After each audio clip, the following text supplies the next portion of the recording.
ലോകകപ്പിൽ ഇന്ത്യ ഫൈനലിൽ സെമി ഫൈനലിൽ ഇംഗ്ലണ്ടിനെ 68 റൺസിന് ആധികാരികമായി തകർത്താണ് ഇന്ത്യയുടെ മുന്നേറ്റം. ആദ്യം ബാറ്റ് ചെയ്ത ഇന്ത്യ 7 വിക്കറ്റ് നഷ്ടത്തിൽ 71 റൺസ് എടുത്തപ്പോൾ ഇംഗ്ലണ്ട് 16.4 ഓവറിൽ 103 റൺസിന് ഓൾ ഔട്ടായി.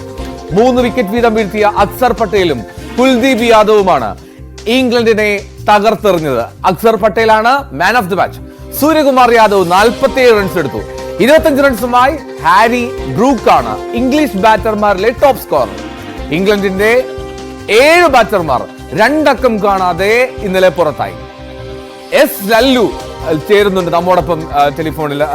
ലല്ലു, മത്സരം ആവേശകരമായിരുന്നു. പ്രത്യേകിച്ചും ഈ മഴ ഇടയ്ക്ക് രസം കൊല്ലി എത്തിയപ്പോൾ പക്ഷേ ഒരുപാട് ഹാർഡ് കോർ ക്രിക്കറ്റ് ഫാൻസ് അല്ലാത്തവർ ഒന്ന് പോയി കിടന്നുറങ്ങാൻ സാധ്യതയുണ്ട്. അതിനുശേഷമാണ് വീണ്ടും മത്സരം പുനരാരംഭിക്കുകയും ഇന്ത്യ ഇങ്ങനെ ഒരു മനോഹര ജയം സ്വന്തമാക്കുകയും ചെയ്തത്. ഈ അത്ര മികച്ച ഒരു ടോട്ടൽ ആയിരുന്നു ഈ 172 എന്നുള്ളത് ആ പിച്ചിൽ. നമുക്കറിയാം, ഇന്ത്യൻ ഇന്നിംഗ്സിന്റെ ഏതാണ്ട് 7-8 ഓവറുകൾ കഴിഞ്ഞപ്പോഴാണ് മഴ പെയ്തത്. ഏതാണ്ട് 1 മണിക്കൂർ നേരം മഴ പെയ്തു എന്നാണ് മനസ്സിലാക്കുന്നത്. അതിനുശേഷം ബാറ്റിംഗ് പുനരാരംഭിച്ചു. ഇത് ചോദിച്ചത് 171 എന്ന ടോട്ടലിനെ കുറിച്ചാണ്. തീർച്ചയായും അവിടെ ഗയാനയിലെ ആ പിച്ചുമായി താരതമ്യം ചെയ്ത് നോക്കിയാൽ 171 ഒരു പൊരുതാവുന്ന സ്കോർ തന്നെയായിരുന്നു. കാരണം വളരെ വേഗം കുറഞ്ഞ പിച്ചിൽ ഏറ്റവും നിർണായകമായത് ടോസ് തന്നെയാണ്. ടോസ് നേടിയ രോഹിത് ശർമ്മ ബാറ്റിംഗ് തിരഞ്ഞെടുക്കുകയായിരുന്നു. ബാറ്റിംഗ് തിരഞ്ഞെടുത്ത ശേഷം നമുക്കറിയാം, ഇന്ത്യയുടെ തുടക്കം മോശമില്ലാത്ത തുടക്കമായിരുന്നു.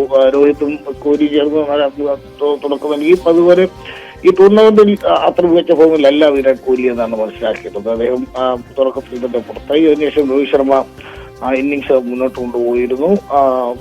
അപ്പോഴാണ് മഴ എത്തിയത്. ഏതായാലും 171 എന്ന ടോട്ടലിൽ ഏതാണ്ട് എല്ലാ ബാറ്റ്സ്മാൻമാരും അതിനകത്ത് കാര്യമായി സംഭാവന ചെയ്തു എന്നുള്ളത് വളരെ ശ്രദ്ധേയമാണ്. അതുപോലെ സൂര്യകുമാർ യാദവ് നന്നായി കളിച്ചു. അക്സർ പട്ടേലും അതുപോലെ തന്നെ പാണ്ഡ്യയും രവീന്ദ്ര ജഡേജയും എല്ലാം തങ്ങൾക്കറിയുന്ന ചെറിയ ചെറിയ സ്കോറുകൾ നൽകി 171 എന്ന നിലയിലേക്ക് എത്തിച്ചു. പലപ്പോഴും ബാറ്റിംഗ് വളരെ ദുഷ്കരമാകുന്ന ഒരു പിച്ചാണെന്ന് മനസ്സിലാക്കാൻ കഴിയും.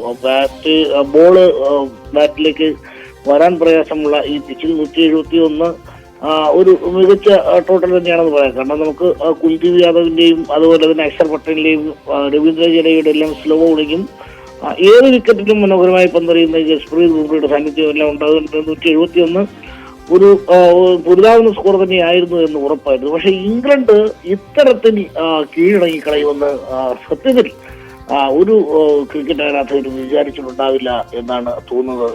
സ്കോർ കാർഡ് കണ്ടാൽ തന്നെ അറിയാം. 25 റൺസ് എടുത്ത ഹാരി ബ്രൂക്ക് മാത്രമാണ് അല്പമെങ്കിലും ഇന്ത്യൻ ബൗളിങ്ങിനോട് പിടിച്ചു നിന്നതെന്നാണ് മനസ്സിലാക്കിയത്.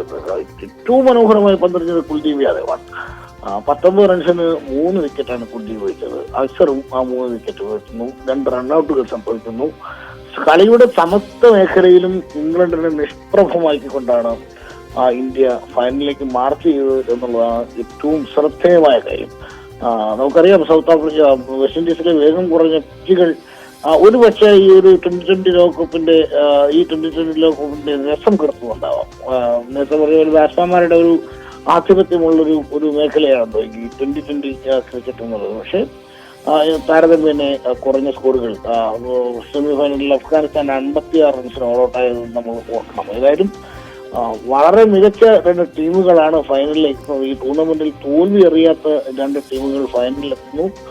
സെമി ഫൈനലിൽ ആധികാരികമായി ജയിച്ച 2 ടീമുകൾ ഫൈനലിൽ ഏറ്റുമുട്ടുന്നു എന്നുള്ളത് കൊണ്ട് തന്നെ സമീപകാലത്ത് സംഭവിക്കുന്ന ഏറ്റവും ആവേശകരമായ ഒരു ഫൈനലായിട്ടും ശനിയാഴ്ച നടക്കുമെന്നാണ് തോന്നുന്നത്. റൈറ്റ്, എസ് ലല്ലു ആണ് ചേർന്നത്. എന്നോടൊപ്പം ഇപ്പോൾ ക്രിക്കറ്റ് നിരീക്ഷകൻ മുൻ KCA secretary doctor N. Ajith Kumar തത്സമയം ചേരുന്നുണ്ട്. ഡോക്ടർ